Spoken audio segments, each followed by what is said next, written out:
Class 9 student তোমরা কেমন আছো? আশা করি তোমরা সকলে ভালো আছো। আমরা আবার ভিডিও ক্লাসে ফিরে এলাম। আজকে আমাদের টপিক হচ্ছে ইন্টারচেঞ্জেস অফ পার্টস অফ স্পিচ। ঠিক আছে, তোমরা জানো পার্টস অফ স্পিচ 8 প্রকার: noun, pronoun, adjective, verb, adverb, preposition, conjunction, interjection. এখানে আমি যে জিনিসগুলো দেখব সেটা হচ্ছে মূলত নাউন থেকে অ্যাডজেক্টিভ অথবা নাউন থেকে ভার্ব অথবা অ্যাডভার্বে পরিবর্তন করে বাক্যকে কী করতে হবে, কনস্ট্রাক্ট করতে হবে। সেটা কীরকম দেখো আমি দেখাচ্ছি। ধরো তোমাকে বললো মাই টিচার, ধরো আমি বললাম my teacher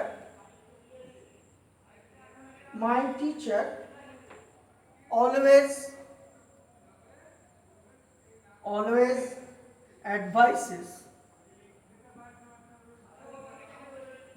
advises me, my teacher always advises me। ঠিক আছে, তাহলে দেখো এখানে অ্যাডভাইসেসটা কিসে আছে, ভার্বে আছে।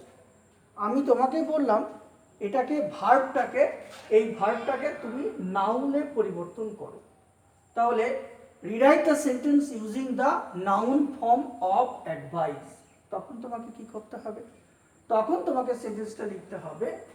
দেখো আমি যদি এটাকে লিখি তাহলে কি হবে, my teacher always gives me advice. তাহলে কি হবে, মাই টিচার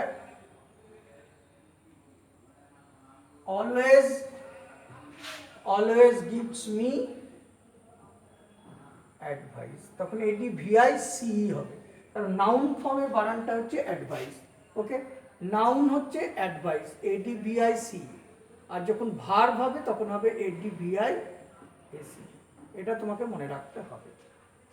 ওকে, তাহলে ভার্বে ছিল, আমি কি করলাম, নাউন ফর্মে কনভার্ট করে বাক্যটাকে রিরাইট করলাম।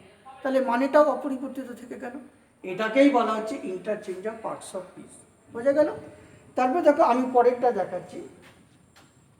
ধরো আমি বললাম হি ওয়ার্কস সাইলেন্টলি, সে নীরবে কাজ করে। তাহলে বুঝতেই পারছো এখানে সাইলেন্টলি অ্যাডভার্ব আছে, হি ওয়ার্কস সাইলেন্টলি। তাহলে কি হবে, এবার আমি বললাম rewrite the sentence using the noun form of silently.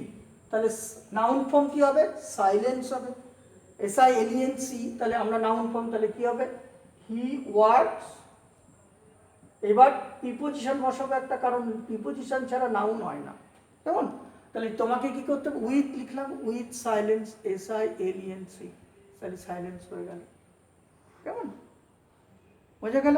তাহলে এই যে সাইলেন্স কথাটা, এটা হচ্ছে তোমার সাইলেন্স, SILENC, এটা হচ্ছে নাউন। এটা থেকে SILENT, সাইলেন্ট হচ্ছে অ্যাডজেক্টিভ। আর সাইলেন্টলি করলে SILENTLY, এটা হলো অ্যাডভার্ব। এটা হচ্ছে অ্যাডভার্ব। বোঝা গেল? তাহলে হি ওয়ার্কস সাইলেন্টলি, তাহলে এটাকে কি করতে হবে, he works with silence. This is called interchange of parts of speech. Next দেখো, তারপরে বলছি আমি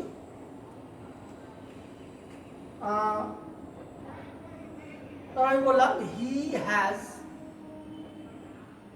strength to do it. He has strength to do it, তার ইয়া করার শক্তি আছে, he has strength to do it. তাহলে দেখো স্ট্রেংথ কিসে আছে, নাউনে আছে, এটা নাউনে আছে। আমি কি করলাম, এটাকে আমি বললাম অ্যাডজেক্টিভে কনভার্ট করো। তাহলে কি লিখবো, তাহলে he is strong two do it. তাহলে এখানে হি হ্যাজটা উঠে গেলে ইজ বলবে, বিভাগ বসতে হবে। তাহলে he is strong, STRONG, strong two do ইট, এটা হবে। কারণ স্ট্রেংথ হচ্ছে নাউন, স্ট্রং হলো অ্যাডজেক্টিভ। তাহলে এটা অ্যাডজেক্টিভ হয়ে গেল। বুঝে গেল? তারপরে দেখো বলেছে, হয়তো বললাম I shall satisfy myself. I shall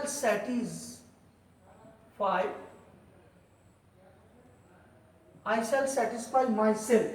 ধরো আছে I shall satisfy myself, তাহলে এখানে স্যাটিসফাই আছে। ঠিক আছে, তাহলে এটা কিসে আছে, ভার্বে আছে।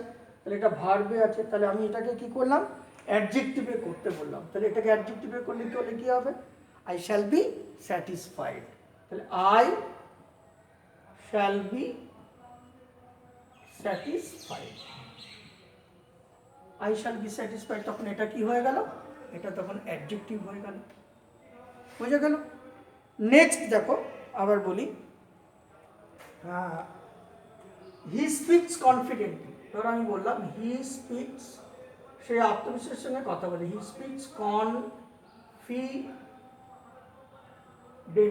He speaks confidently. তাহলে কনফিডেন্টলি কিসে আছে, এটা কিসে আছে, অ্যাডভার্বে আছে।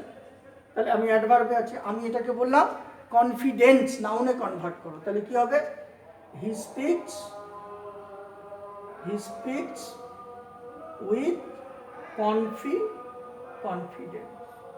সে আত্মবিশ্বাসের সঙ্গে কথা বলে, হি স্পিক্স উইথ কনফিডেন্স, সে আত্মবিশ্বাসের সঙ্গে কথা বলে, তাহলে he speaks with confidence.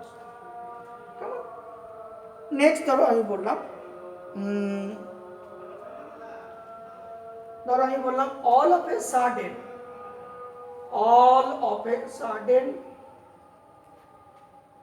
he left the room, all of a sudden he left the room। তো এবার সাডেনের তলায় দাগ আছে, তাহলে সাডেনটা কিসে আছে, ধরো মনে করো সাডেনটা নাউনে আছে, তাহলে আমি বললাম যে rewrite the sentence using the adverbial form of sudden, তখন কি হবে, অল অফ এ সাডেন, তাহলে suddenly he left the room, হঠাৎ করে সে রুম ত্যাগ করেছে, তাহলে অল অফ এ সাডেন এই জায়গাটা কি করবো, সাডেনলি, তাহলে আমি লিখবো সাডেনলি হি লেফট দ্য, হঠাৎ করে সে কি করেছিল, রুম ত্যাগ করেছিল। বুঝে গেল? এইভাবে তোমাকে করতে হবে, ঠিক আছে? তারপরে দেখো আমি তোমাকে আরো বলছি, এক্সারসাইজ থেকে আমি বলছি,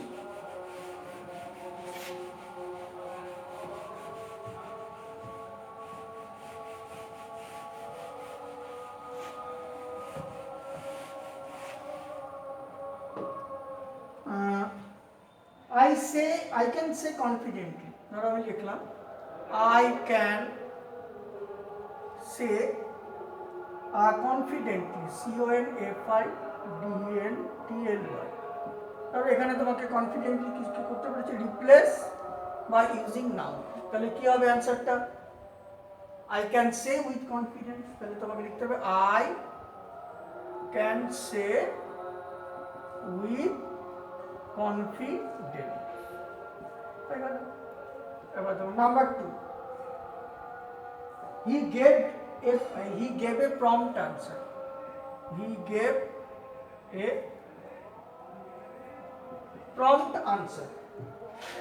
prompt answer,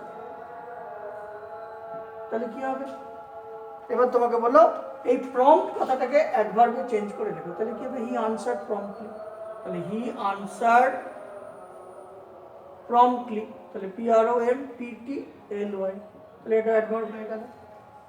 নেক্সট দেখো, I am proud of my school, I am proud of my school, আমি আমার স্কুলের জন্য গর্বিত, তাহলে কি হবে, I take pride of my school, তাহলে I যদি এটাকে কি হবে, প্রাউডটাকে প্রাইড করি, নাউন করি, তাহলে কি I take pride of my school, এরকম হবে। Number 4,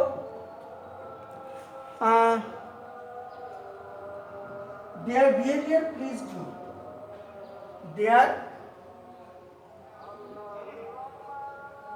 behavior pleased me, okay, their behavior pleased কি me, তাহলে এখানে ধরো আমি বললাম এই যে বিহেভিয়ার আছে, তাহলে কি হবে, এটাকে তোমাকে কি করতে হবে, their behavior pleased me, sorry pleased আছে, ধরো মনে করো প্লিজড মি, আচ্ছা প্লিজটার তলায় দাগ আছে, তাহলে এবার এটাকে তোমাকে কি করতে হবে, নাউন ফর্ম করতে হবে, তাহলে কি হবে, their behavior was a pleasure to me, ঠিক আছে, their behavior was প্লিজ থেকে কি হবে, প্লেজার হবে, their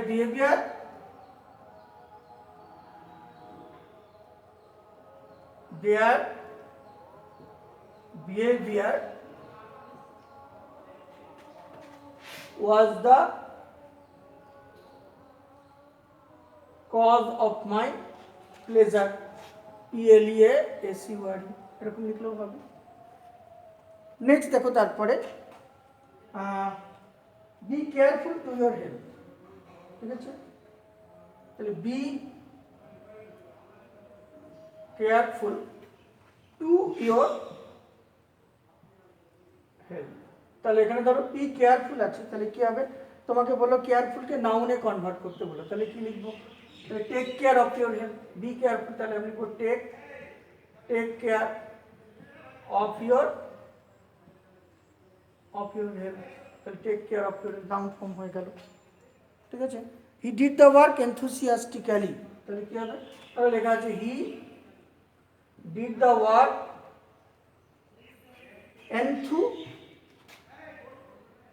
enthusiastically। তাহলে enthusiasticallyটাকে কি আছে তোমার, এটাকে বলো replace by using the noun form. তাহলে কি হবে, he did the work with enthusiasm। তাহলে তখন তোমার লিখতে হবে he did the work with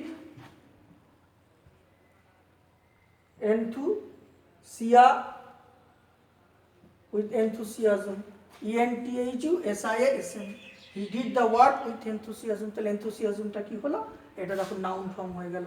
enthusiastic adjective, তার থেকে enthusiasm হচ্ছে নাউন, আর enthusiastically হলো অ্যাডভার্ব। বুঝতে পেরেছো? এইভাবে তোমাদের কি করতে হবে, পার্টস অফ স্পিচ মানে interchange of parts of speech করতে হবে। ঠিক আছে, আমি তোমাকে কয়েকটা হোম অ্যাসাইনমেন্ট দিয়ে দিচ্ছি, তোমরা বাড়িতে বসে বসে প্র্যাকটিস করবে।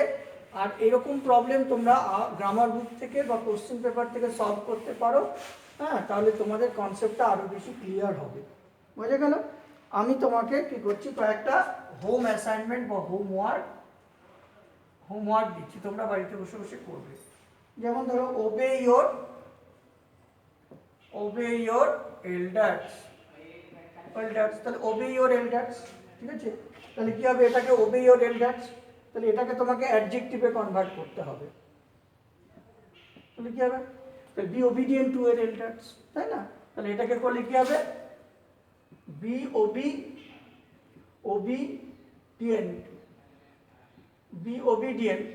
ওবিডিয়েন্ট টু ইয়োর এল্ডার্স, এরকম করে লিখতে হবে। ঠিক আছে, আচ্ছা, তারপরে দেখো নেক্সট হচ্ছে এই হরাবল আইডিয়া,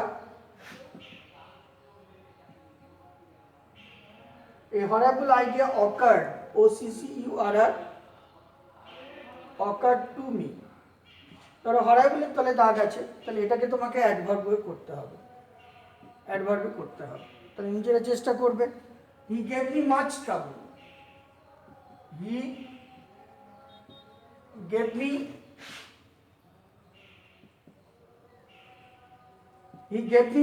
ট্রাবল, তোমাকে বলো replace it by a verb. ঠিক আছে, আন্ডারলাইন ওয়ার্ডটাকে ভার্বে কনভার্ট করে তুমি লিখবে। ঠিক আছে, নেক্সট হচ্ছে দেখো, the expert said firmly,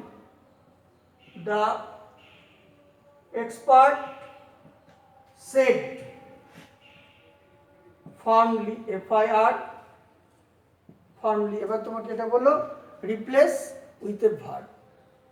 ঠিক আছে, ফার্মলি কথাটাকে ভার্বে কনভার্ট করে তোমাকে রিপ্লেস করতে হবে।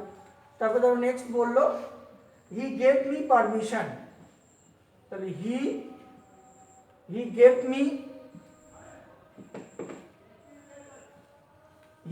Me permission, PRMISSION।